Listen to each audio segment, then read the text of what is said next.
یہ کہتی ہیں کہ اگر کوئی داڑھی کو ناپنا چاہے مطلب مردوں کی تو کہاں سے پکڑے؟ بعض یہاں سے ناپتے ہیں، بعض تھوڑی کے نیچے سے۔ دیکھیں پہلے اس کو یوں دبا لیں، پھر یہاں سے پکڑیں، اس کے بعد ایک مشت کے بعد کاٹ لیں۔ تو یہ جو حصہ ہے یہ چھوڑنا ہوگا، چین کے نیچے سے اس کو پکڑا جاتا ہے۔ دوسرا ایک بھائی نے پوچھا کہ یہ مسجد کی محراب کی حدود اور خود مسجد کی حدود، اس کا تعین کیسے ہوگا اور ان میں کیا فرق ہے؟ دیکھیں یہ آپ نہیں کر سکتے ہیں، یہ تو واقف سے پوچھیں۔ جب پلاٹ وقف ہوتا ہے مسجد کے لیے، مثال کے طور پہ یہ ایک پورا پلاٹ ہے، ٹھیک ہے نا، یہ اس کے آگے کی جو دیوار قبلہ کی یہ باؤنڈری ہے،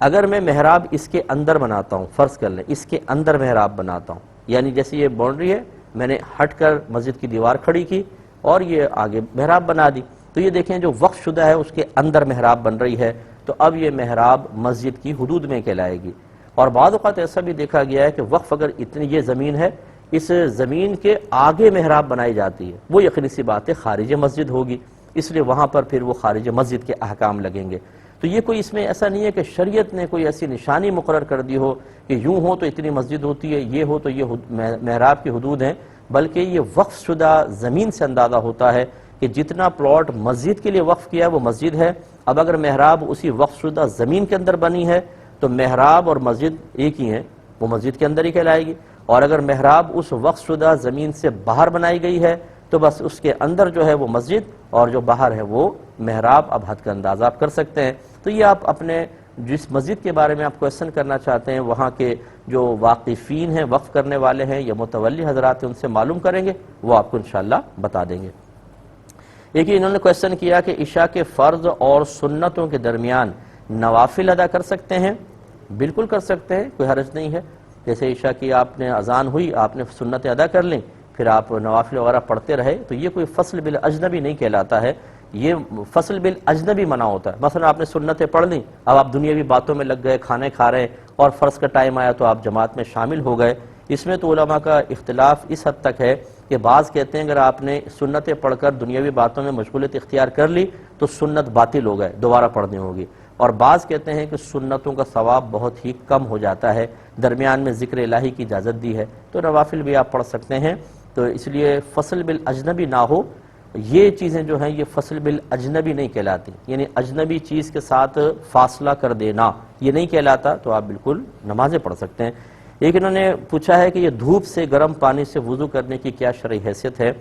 دیکھیں کسی بھی دھاتی چیز کے اندر، لوہا، پیتل، تانبا میں اگر پانی پڑا ہوا ہے تو اس سے وضو کرنا مکروہ لکھا ہے، اور اس کی وجہ یہ ہے کہ بعض اوقات یہ مرض برص پیدا کرتا ہے۔ چنانچہ اگر آپ کے پلاسٹک کے ٹب میں ہیں یا آپ کی پتھر کی ٹینکی کے اندر پانی ہے اور وہاں سے آ رہا ہے اور گرم پانی آ رہا ہے تو اس میں کوئی حرج نہیں ہے، گرم پانی سے وضو ہو سکتا ہے، وہ مطلقاً مکروہ نہیں ہے۔ مکروہ صورت میں بنتا ہے جب دھاتی کسی چیز کے اندر ہو، کیونکہ وہ برص کے مرض کا سبب بنتا ہے، اس لیے اس پانی سے اس گرمی کی حالت میں وضو منع ہوگا۔ اس میں بھی اگر آپ بالٹی میں گرم ہے آپ سائیڈ میں رکھ دیں، ٹھنڈا ہو جائے پھر وضو کریں تو اس میں کراہت بالکل ختم ہو جائے گی۔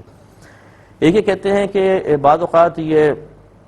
کیک بناتے ہیں لوگ، اس میں کعبۃ اللہ کا جیسے حاجیوں کے لیے بنائے، مجھے دکھایا تھا کسی نے، شاید اسی بچی نے بھیجا تھا، کسی نے واٹس ایپ پہ پکچر بھیجی، کیک ہے اس پہ کعبۃ اللہ باقاعدہ بنا ہوا ہے، ماڈل بنا ہوا ہے، حج مبارک لکھا ہوا ہے۔ اب لازم سی بات ہے اس کعبۃ اللہ کے ٹکڑے کریں گے، پھر وہ کعبۃ اللہ کو کھایا جائے گا، حالانکہ اگرچہ وہ حقیقتاً کعبۃ اللہ نہیں ہے، لیکن اگر آپ کے ابا جان کا فوٹو رکھا جائے اور اس کو چاک کیا جائے، ابا کا آدھا منہ ادھر ہو گیا، آدھا ادھر ہو گیا، ناک کاٹ کے کھا رہا ہے، کوئی ہونٹ کاٹ کے کھا رہا ہے، تو وہ اچھا نہیں لگتا ہے،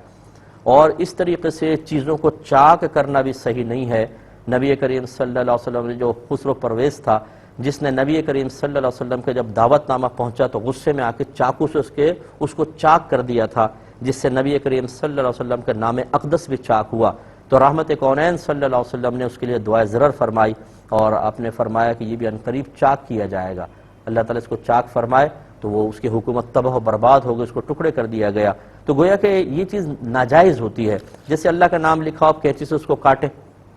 اور پھر اس کو چبائیں، تو یہ تو اچھی چیز نہیں ہے، تو اس لیے یہ چیزیں نہ کریں۔ بعض لوگ عید میلاد النبی پہ لکھتے ہیں عید میلاد النبی، اب نبی کو آپ چاک کر رہے ہوتے ہیں، نبی نام نبی کو، یہ مناسب نہیں ہے، یہ چیزیں ہرگز نہ کی جائے۔ اور آخری یہ کہا کہ اللہ تعالیٰ تیرا دربار بڑا سخی ہے، یہ کہنا کیسا ہے؟ یہ جائز ہے۔ اللہ کو ذات کو سخی کہنا صحیح نہیں ہے، اس کی وجہ میں اگلے پروگرام میں بتا دوں گا، لیکن اس کے دربار کو سخی کہنا اس کی شرعاً اجازت ہوگی۔ فرق انشاءاللہ زندگی رہی تو کل کے پروگرام میں لاسٹ میں مزید شروع میں مزید واضح کر دوں گا۔